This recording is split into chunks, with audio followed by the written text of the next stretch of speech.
Think of the British countryside, and images of rolling hills, meandering rivers, wild moorland, sandy beaches, jagged headlands, and distant mountains all spring to mind.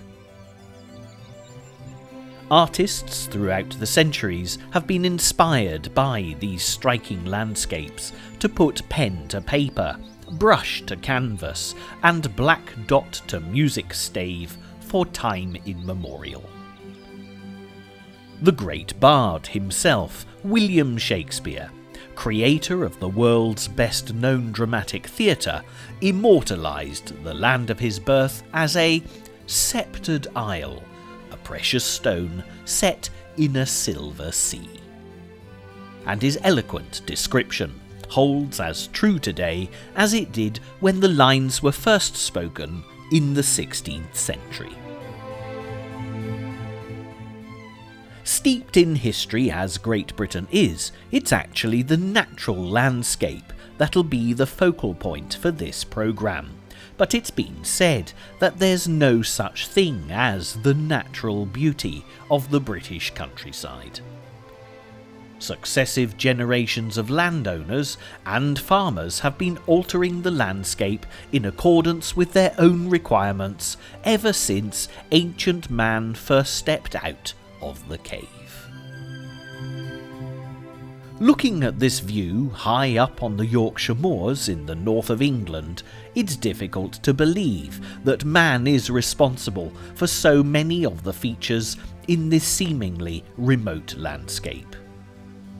At first, the shimmering of a lake in the distance looks timeless, but this is a relatively recent addition. In fact, a man-made reservoir that's part of the water supply to thousands of homes.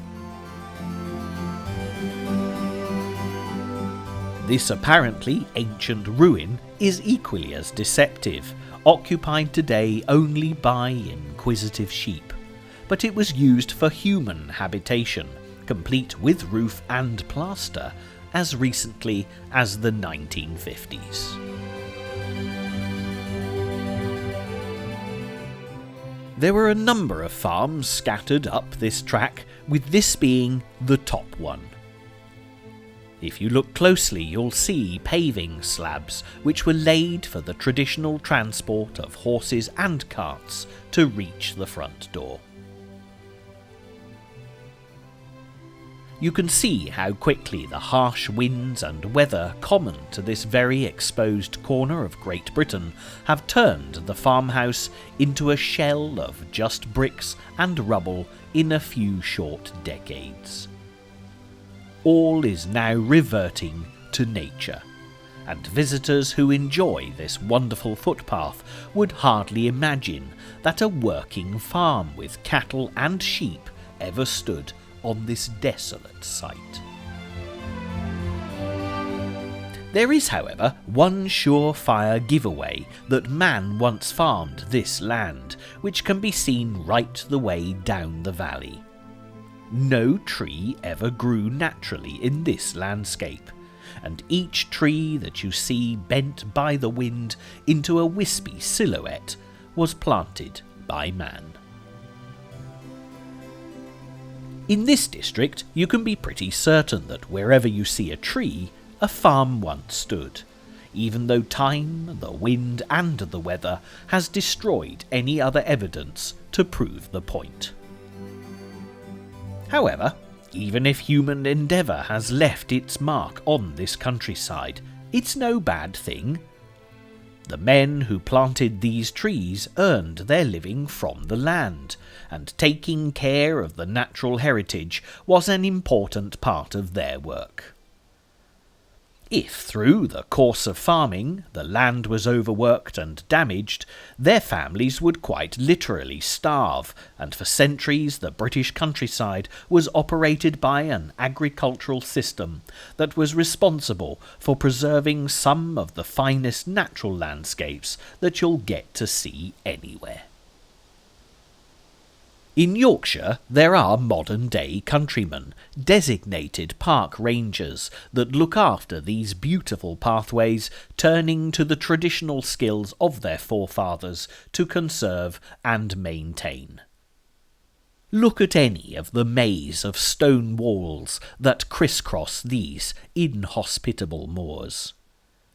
Each one was built by hand, and no cement or adhesive of any description sticks any two stones together. Only the skill of the builder, fitting rock into a jigsaw, has held these constructions in place, on some occasions, for hundreds of years, providing much appreciated shelter for the local wildlife. Of course, in wild rural landscapes like this, it's easy to see how animals, birds, flora and fauna can flourish, undisturbed by pollution and noise. But wildlife definitely flourishes just as successfully in the country farming villages that are scattered all over Great Britain, and many of the animals that we'll see in this programme owe their modern-day existence to the feudal system that was responsible for the creation of village settlements.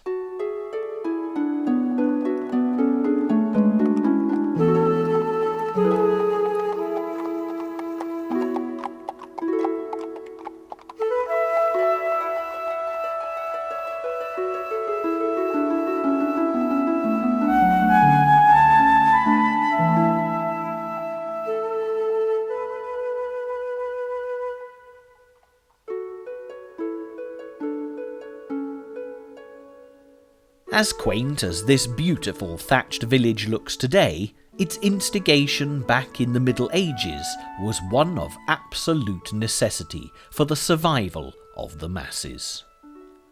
After the fall of the Roman Empire in about 400 AD, Europe in its entirety, including Great Britain, was thrown into what is now termed as the Dark Ages.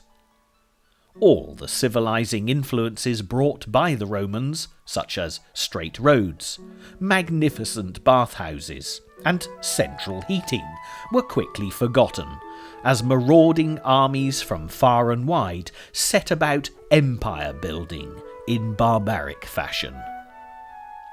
Trade collapsed, and the only way for the common man to survive was by farming, and villages were formed to make viable settlements.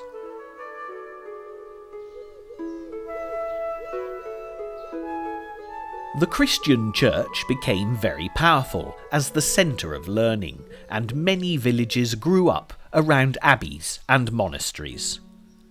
This golden stone-built village in Dorset, in the southwest of England, is actually named Abbotsbury, as a direct result of the abbey that once stood here.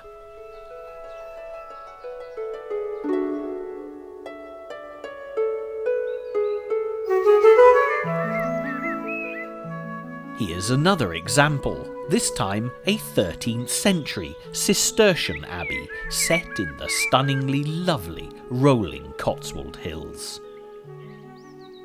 Today, Hales Abbey is a ruin and a perfect haven for wildlife.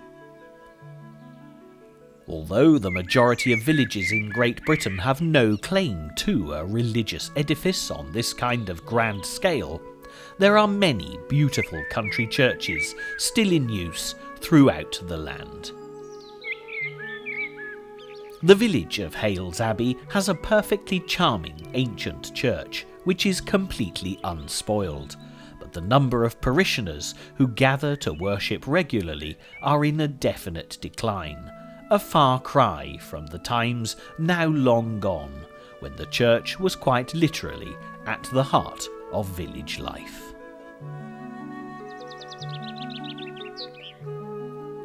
For many species of bird life, church towers and steeples surrounded by quiet country graveyards make the most perfect of habitats.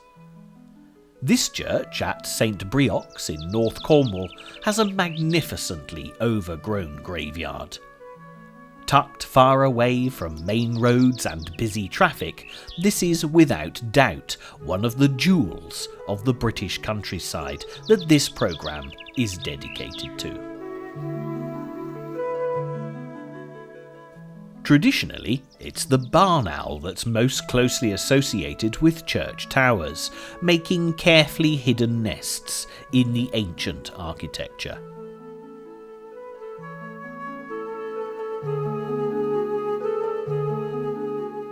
The Christian church, influential as it came to be in the centuries immediately after the departure of the Romans, was no match for feudalism, which really hit Great Britain with far-reaching consequences after the French invader, William the Conqueror, was victorious at the Battle of Hastings in 1066. The face of the British countryside was altered dramatically as the self-appointed new King William rewarded the knights and nobles that had served him well in battle with lands, riches, livestock, and even vanquished British peasants to do their bidding. Castles were built all over the country as the Norman lords marked their territories, and here at Berkeley, in the southwest of England, you can see one of the finest preserved examples of just such a fortress. In brief, the feudal system worked like this. The king was at the top of the pile, and the country was his to distribute as he pleased to his noble lords. In return, the lords would have to support the king in any way he asked. This could be fighting in battle or financial contributions to a given cause. As these powerful lords couldn't possibly control the enormous quantities of land they were given personally, they in turn divided up their estates into smaller chunks of land, or manors, putting lesser nobles and knights in charge, expecting to receive from them the same favours that they were duty-bound to give to the king. Needless to say, the native Brits were not too pleased about this, and from time to time the peasants did revolt in style. Unfortunately, as they were at the very bottom of the feudal pile, this rarely achieved anything, causing great annoyance to their overlords, often proving counterproductive as the occupying army of Normans came up with harsher and harsher punishments. This is a typical dungeon that any troublemaking native would be thrown into, along with all the castle's rubbish, decaying animal carcasses, sewage, and other offenders, until death released them from their misery. 1,000 years on, and full integration has pretty much been achieved, although there are still a few rural backwaters where strangers are viewed with extreme suspicion. Fortunately, these are few and far between. Great Britain is now a multicultural nation that embraces visitors from all over the world, and the country village is the most tangible link back to the rural legacy that has made the British countryside the delight that it is today.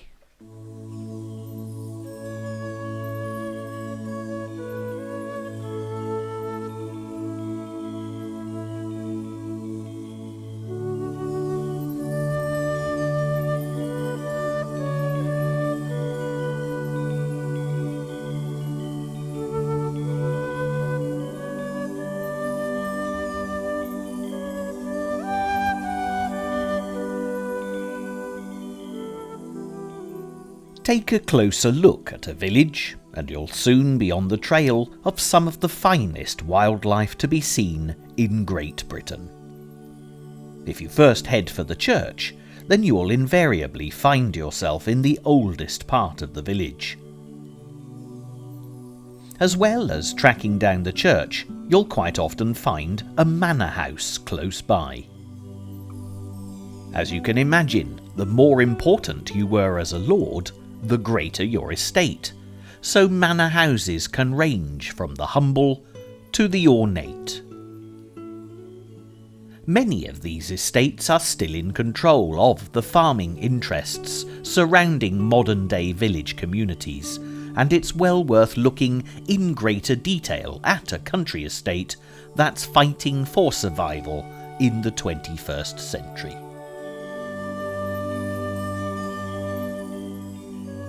This is Chavenage House, near Tetbury in Gloucestershire, which, with its connections to a nearby abbey, dates back to Norman times. The house has been added to architecturally through the ages, and the beautiful chapel, complete with ghostly tales of phantom monks, is still in use for villagers and visitors alike. Chavenage is open to the public. A nominal entrance fee is charged, but it's evident that the upkeep of a house like this is, to say the least, a struggle. The elderly gentleman who owns the estate has had little choice but to turn to tourism rather than cultivating the land to keep his family home alive. Previous generations of his ancestors have been in residence since the 1500s, and his determination to oversee this estate to the bitter end is quite remarkable.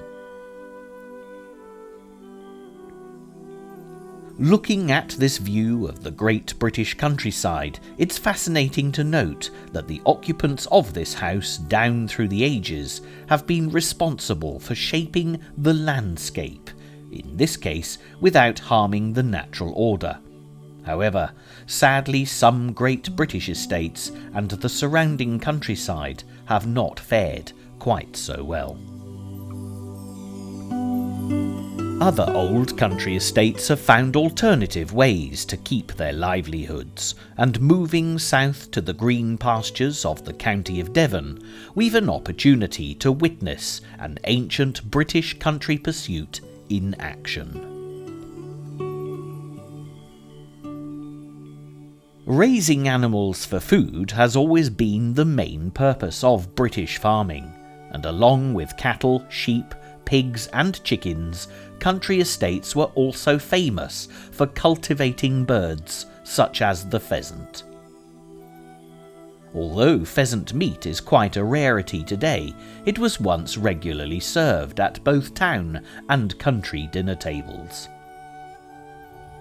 This beautiful coloured bird was imported to Britain, some say by the Romans, and others argue by the Normans, as a favourite culinary delicacy, and pheasants have certainly been much appreciated down the ages.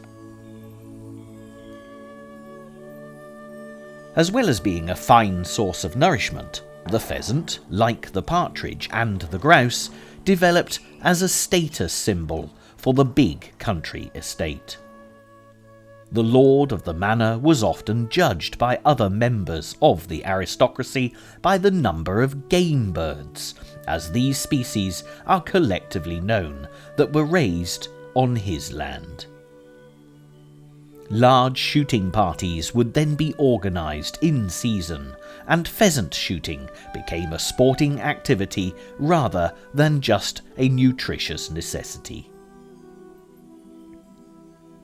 Game shooting was at the height of its popularity in Victorian and Edwardian Britain, when huge numbers of birds would be shot on these sportingly sociable occasions that were an absolute must for any self-respecting, high-class country estate.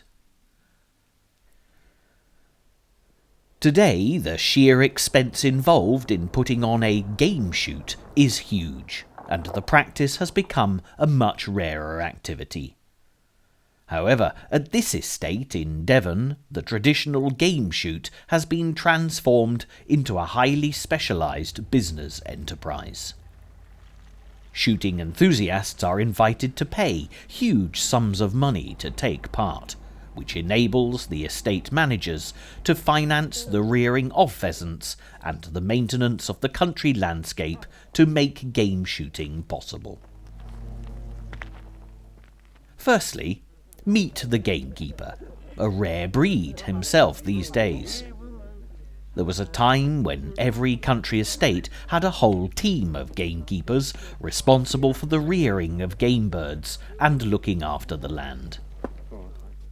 These men were extremely dedicated individuals who knew the natural history of the countryside instinctively. There was not a track or bird call that they didn't recognise, nor an animal, plant or tree that wasn't familiar to them. Today's gamekeeper is going through his final checks for an imminent game shoot, making sure that everything runs smoothly in age-old tradition.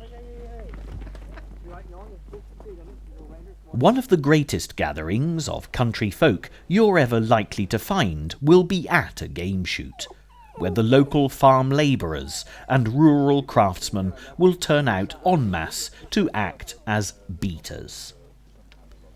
The pheasant is a bird that'll avoid flight wherever possible, scampering across the ground by preference, which makes life very difficult for the shooters, who definitely prefer high-flying birds as targets. Nice and steady. The beaters will therefore make a huge amount of noise in the copses and coverts where the pheasants take refuge, inciting the birds to flight with highly developed powers of persuasion. The waiting guns can then take aim at the various appointed sites known as drives all around the estate. For the wealthy sportsman, no expense is spared, with lunch served in fine style, echoing back to a more opulent age of good country living. However, there are those today that take issue with this particular pastime, claiming that it's both socially divisive and cruel. But love it or hate it, the preservation of game shoots around Great Britain has certainly done much to conserve the countryside. Hedges, copses, woods and farmland is crucial to the successful rearing of game birds, and there are plenty of country folk that would argue the point that if it wasn't for game shooting, such lovely pastoral landscapes as you see here might well have been destroyed.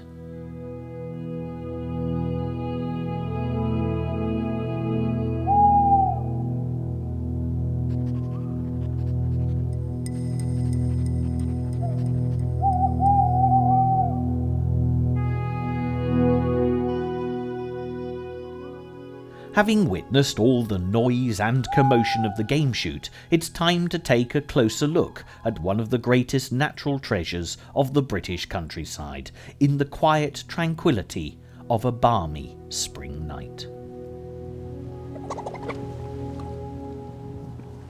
The black and white badger that pops his head up to check that all is safe to exit his home is one of the many British animals that really does benefit from the kind of conservation that the rural country estate is responsible for.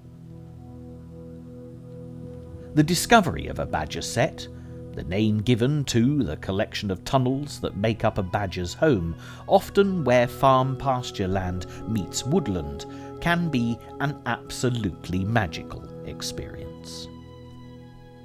As badger families colonise an area for hundreds of years with successive generations in residence, a set can cover a surprisingly large area. Unfortunately, this set has been abandoned, and judging by the quantities of spiders' webs across many of the entrances and exits, some considerable time ago.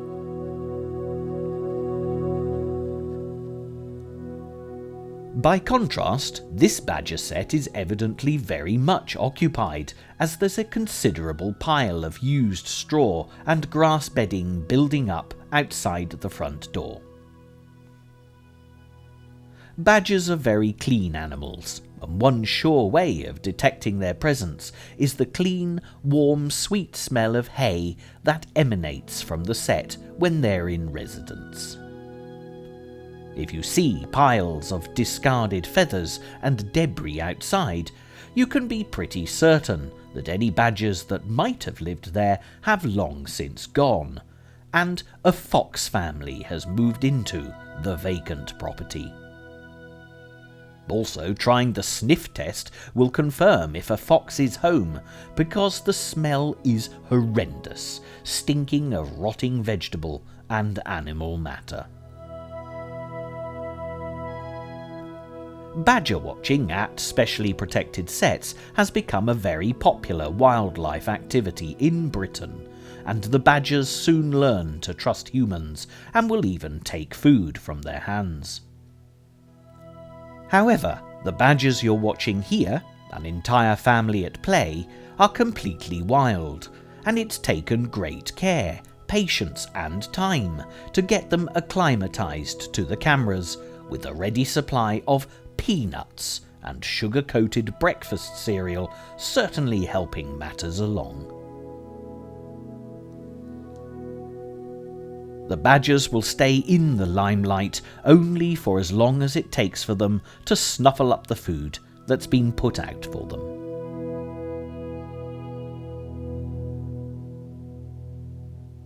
When their after-dinner play is over, they'll wander off for the rest of the night, only returning to the set at dawn next morning to sleep for the day.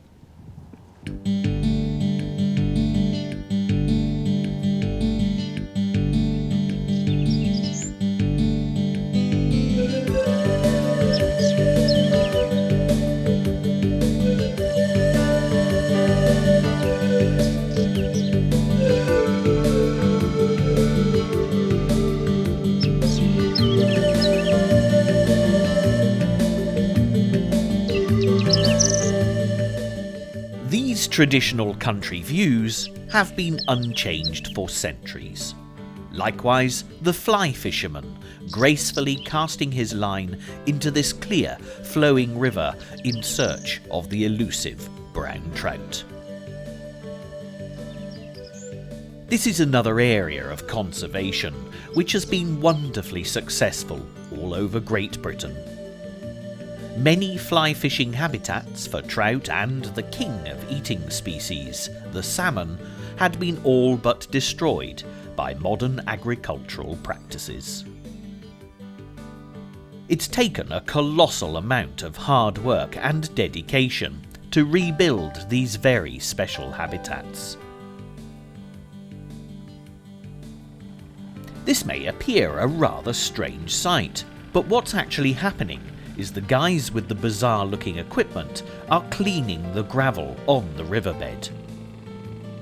By preventing the build-up of silt and sludge in this way, the water is clear and well oxygenated, making perfect living conditions for any number of fish species to flourish.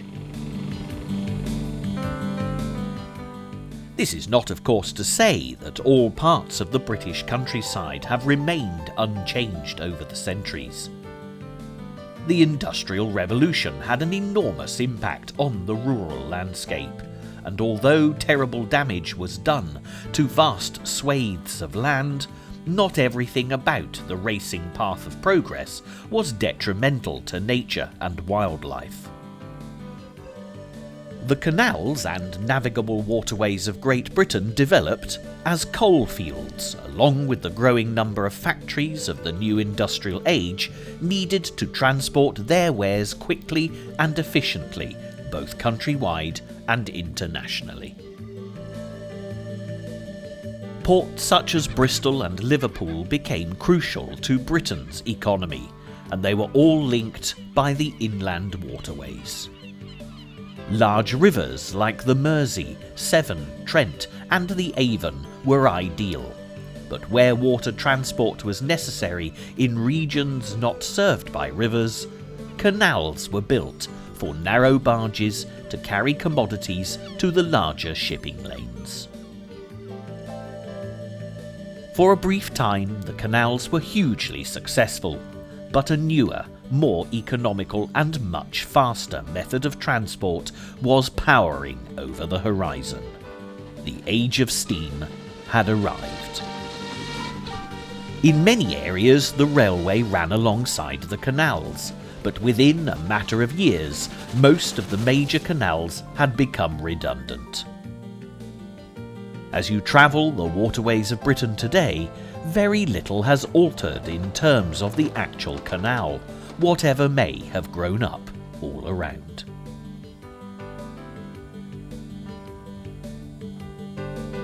Almost from the moment when the railways proved a viable alternative means of transportation, the canals were quite literally just left to rot.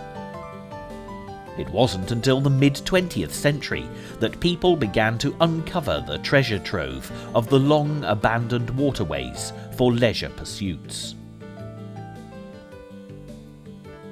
A huge restoration program was activated, and narrowboating for pleasure quickly grew in popularity. Today, visitors from all over the world discover for themselves the peace and tranquility of ages past that will now thankfully never be forgotten again.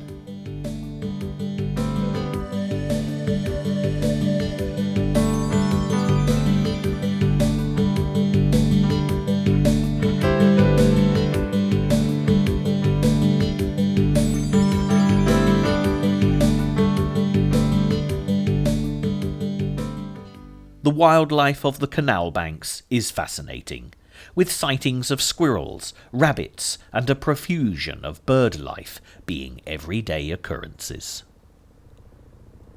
A fortunate few will get to see foxes and badgers set against a glorious backdrop of tree and plant life that's been left undisturbed for more than a century. However, it's not just what's above the waterline that's of interest. For the many anglers of Great Britain, the canals provide a very accessible place to fish. Bream, roach and tench, to fulfil any coarse fisherman's dream, can be found in abundance, and a good supply of maggots and bread is all any angler needs for a great day out.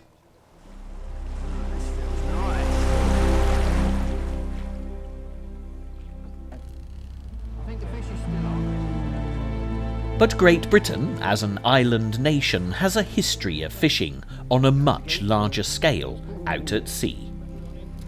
It can be quite a surprise to discover the species of fish that live in Britain's coastal waters. Ever since the advent of Steven Spielberg's film Jaws back in the 1970s, most people have associated the word shark with terror and would never dream that the tranquil-looking waters just a few miles out from the popular holiday destinations, such as Looe and Polperro, have sharks at hidden depths. Not that anyone needs to be alarmed. These remarkable creatures are blue shark, rather than the massive great white of the film. And although these anglers must be careful, humans have little to fear from this elusive species.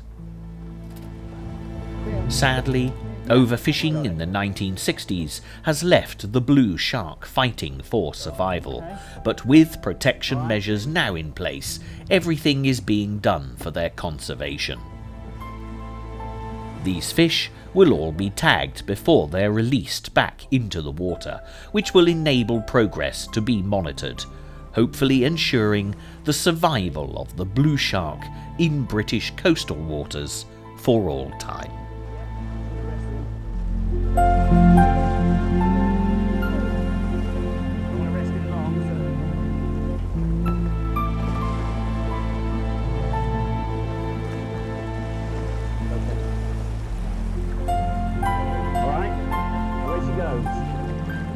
Big star. Looking closely at the British coastline, there's a great beauty and drama to the landscape, much loved by all who see it. In the distance, the tiny hermit's chapel marks the end of Ramehead, a classic beauty spot just a few miles into Cornwall, across the estuary of the Tamar from the great naval port of Plymouth. Here you'll see a prime example of man's intervention with nature that's had some very positive consequences for wildlife. This is Plymouth Breakwater, the only offshore breakwater in the world. A gigantic barrier against the sea, built in the 19th century by French prisoners captured during the Napoleonic Wars. It took 4 million tons of locally quarried rock to complete the task, and no powerful southerly wind or sea swell can threaten the harbour. As well as making Plymouth safe for shipping, the breakwater also provides a sheltered spot for one of Britain's strangest and most ferocious of all fish species. A conger eel can reach epic proportion, and smaller examples of the species can often be found secretly snuggled into the nooks and crannies of this breakwater. But it's not only a breakwater that makes a perfect home for a conger. Between here and France, the English Channel is littered with shipwrecks from centuries of warfare and traffic that the conger occupies with relish. Again, like the blue shark, conger eels have in the past been overfished, but great care is taken to return them to the water whenever possible to fight another day. Risk your arms and stick them in the... Put your hands in the gills. First one I've ever seen.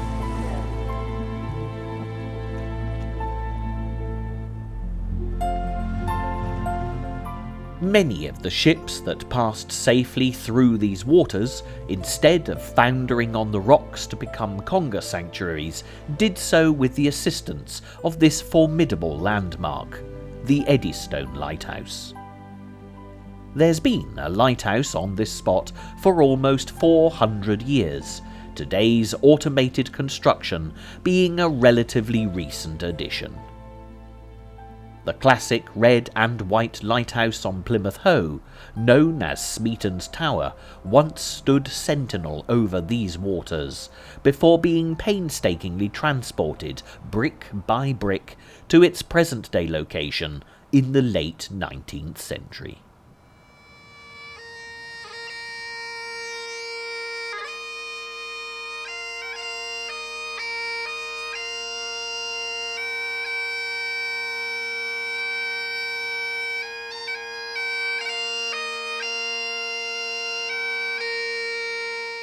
The southern waters of the British Isles are not alone when it comes to boasting huge and bizarre fish species, and as we travel north to Oban in Scotland, a very different creature from the murky depths will come into view. Many people have enjoyed eating skate wings, a light and delicate treat from the fish and chip shop. However, it would take a mighty appetite and an awful lot of chips to cope with this, the giant Scottish skate, a species much prized in this dramatic and beautiful location. One of the most fascinating additional jewels of the countryside that Great Britain's rightly very proud of is the fine collection of islands scattered around its shoreline. Whilst in Scotland, it's well worth taking the short ferry trip to the stunning Isle of Mull, complete with turreted castles, cascading streams over a heather-clad landscape, and Tobermory, the most colourful fishing village you're ever likely to see, thrown in for good measure. The atmosphere of a Scottish island has much to recommend it, and with many miles of unspoiled countryside to support even the rarest form of wildlife, this truly is a treat not to be missed.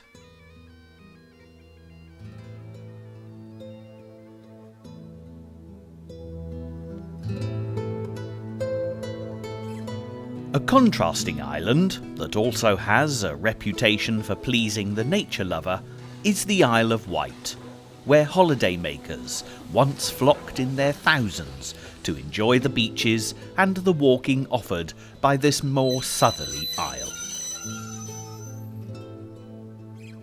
For Queen Victoria and her husband Prince Albert, Osborne House to the north of the island proved to be a popular retreat.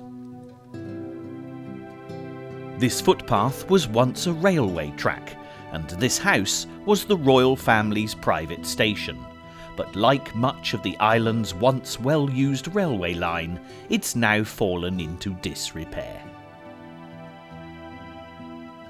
Some of the finest listed walks on the island follow in the tracks of the old disused railway, and for animals, birds, flora and fauna, the present-day quiet tranquillity of this hectic thoroughfare of the past is a perfect environment in which they can flourish.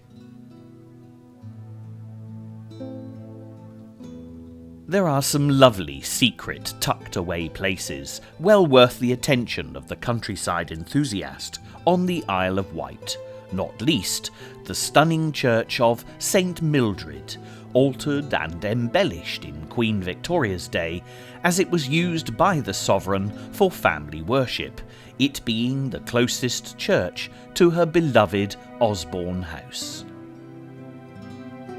The graveyard has a peaceful air, and there are more than a few royal personages buried here if you look carefully at the well-preserved tombstones. The Isle of Wight is very much a part of southern England, separated only by the Solent from the mainland. By contrast, the Channel Islands, which although self-governing are classed as British, are in fact much closer to France than Britain. The climate is much warmer all year round, and for the countryside lover, the island of Guernsey, being rather quieter, with less tourist traffic than the more cosmopolitan Jersey, is an ideal location for anyone who wants to travel a little further afield.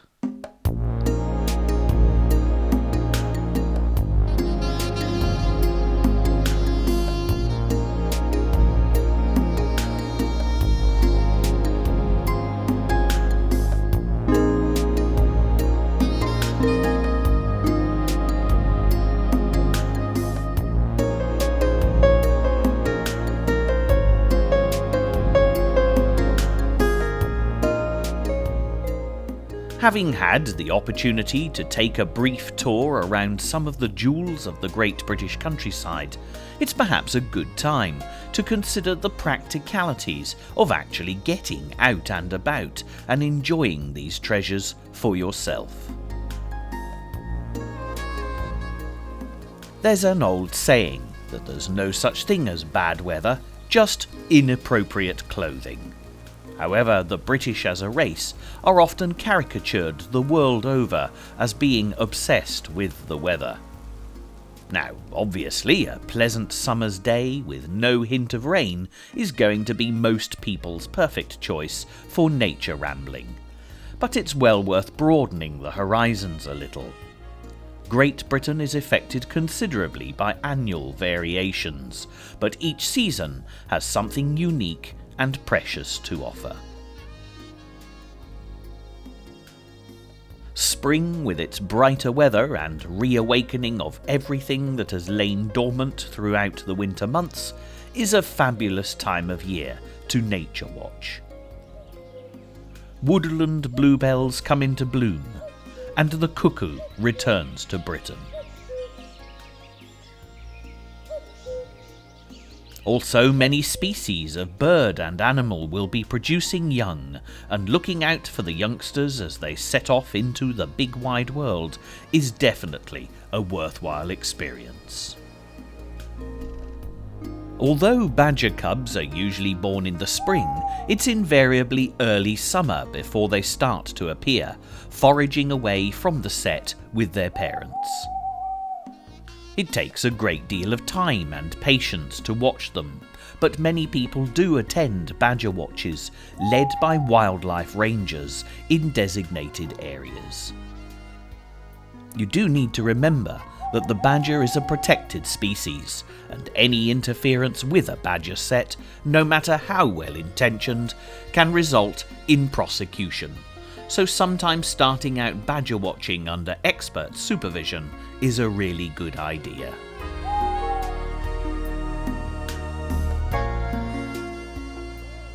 As summer reaches its height, the greens and richness of nature's fine foliage is a joy to behold.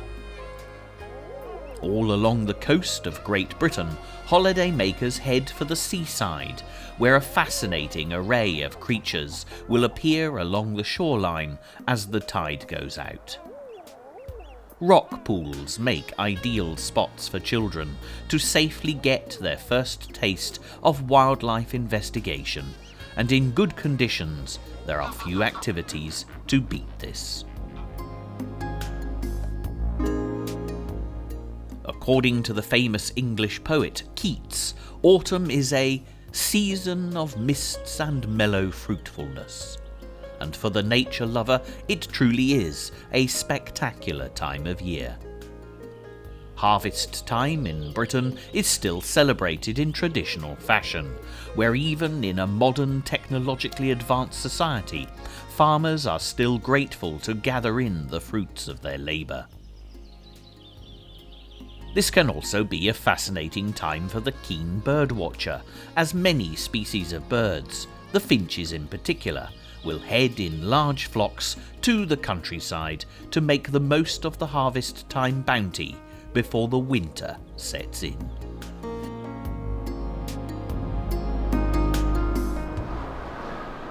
And then comes winter, making it at times impossible for even the keenest of nature watcher to get outdoors. Even so, the drama of a wind-driven snowstorm is well worth experiencing. But winter weather is rarely this extreme in Great Britain, and a crisp, sunny, snowy day is quite likely to bring a variety of wildlife to the country doorstep in search of food. It's at this time of year that the garden bird watcher really can help some of the more delicate species to survive, with generous offerings of bread, seed, fat balls, nuts, and of course the ever-essential supply of fresh water that hasn't been allowed to freeze over. The changing seasons of the Great British climate are an added bonus for everyone interested in nature, as any given location will alter throughout the year. Green foliage that hid away nests high up in summer trees falls away to reveal a rookery.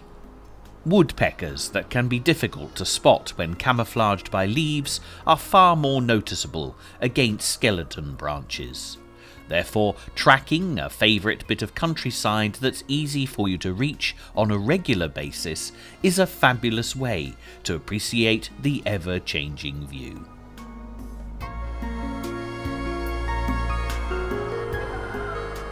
It's interesting to note here that some of the major scientific discoveries that have been made in Great Britain have resulted from careful year-round observation of the natural world.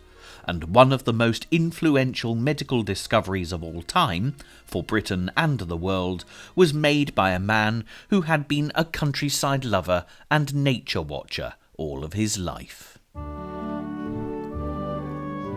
This beautiful country house belonged to Dr. Edward Jenner from the late 18th to the mid-19th century. He was a country doctor of some repute, having trained in London at one of the early major hospitals with the greatest surgeons of the day. However, it was an observation that Jenner had made as a teenage surgeon's apprentice that resulted in his main claim to fame.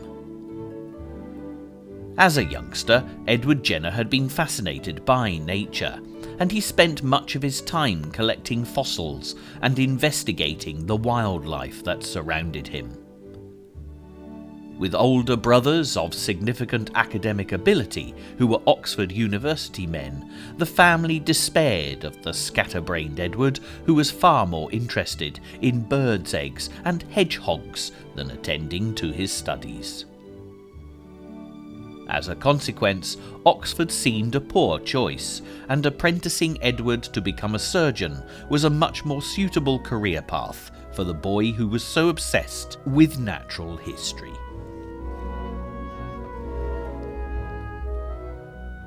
At the time when Edward embarked upon his training, the most common killer of the general population, and children in particular, was smallpox.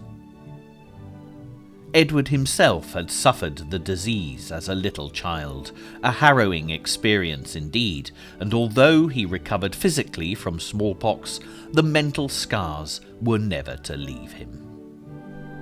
Whilst going about his medical studies, Jenner astutely noticed that the local milkmaids, who often presented with cowpox symptoms, similar but a much less dangerous strain, never caught the dreaded smallpox. Jenner excitedly reported his findings, but was told he was talking nonsense and to put it out of his mind. He certainly didn't mention his cowpox theory again to his tutor, but fortunately for mankind, he never forgot it, and 20 years later he put together an experiment that was to change the course of history. When Sarah Nelms, a young milkmaid of Jenner's acquaintance, contracted cowpox from the now famous bovine Blossom, he took the fluid from one of her pustules and vaccinated a healthy young boy called James Phipps with it. The boy developed cowpox blisters of his own, and after an appropriate time, Jenner risked all, infecting James with the deadly smallpox. Fortunately, as Jenner had supposed, the boy was immune to the terrible disease. This was the first step towards the total eradication of smallpox, and Jenner vaccinated many hundreds of local folk in this rustic hut in his garden that remains today as a memorial to the great man. Most people are aware from somewhere in the back of their memories from school days that Edward Jenner was responsible for finding a cure for smallpox, but few realise his other great achievements, which also resulted from his careful observation of nature in action. Jenner had been puzzled by hedgehogs from his boyhood, and after years of studying them, he discovered that they hibernated in winter. This was a theory that in Jenner's day was also applied to birds, as people generally believed that during the winter months they slept under mud and ice. Jenner again applied himself to a watching brief and discovered the truth about migration. Staying on the subject of birds, he was also the first to document the antisocial behaviour of the cuckoo as it tipped the young of its foster parents out of the nest to certain death.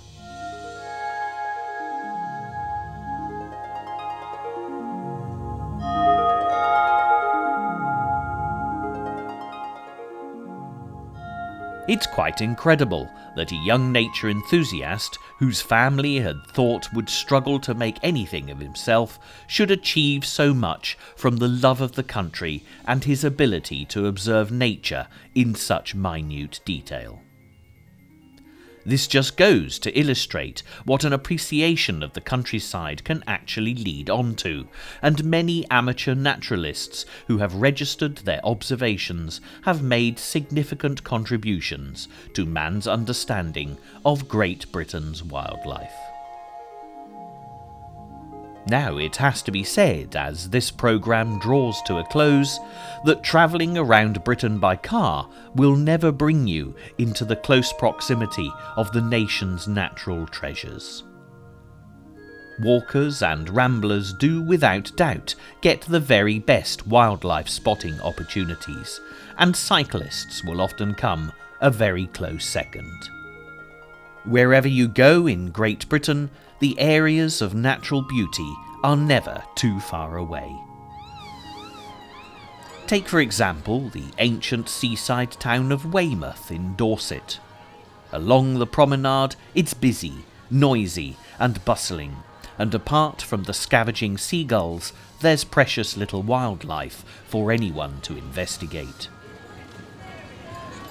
But move out of the town, on the causeway that links Weymouth to the tiny island of Portland, and within minutes you'll find yourself in a nature watcher's paradise. The stunning Chesil Beach sweeps away for miles, and a pleasant walk over the hills and cliffs of Portland present a very different scene. Here, due to careful conservation, thousands of holidaymakers are able to escape busy town centres to enjoy the natural history of the area, without any damage being done to the landscape for future generations. Organisations such as the RSPB, the National Trust, and English Heritage all work tirelessly to maintain the treasures of rural Britain, and fortunately the expression, the disappearing countryside, is very definitely a thing of the past, especially when you've discovered just where to look for the jewels of the British countryside.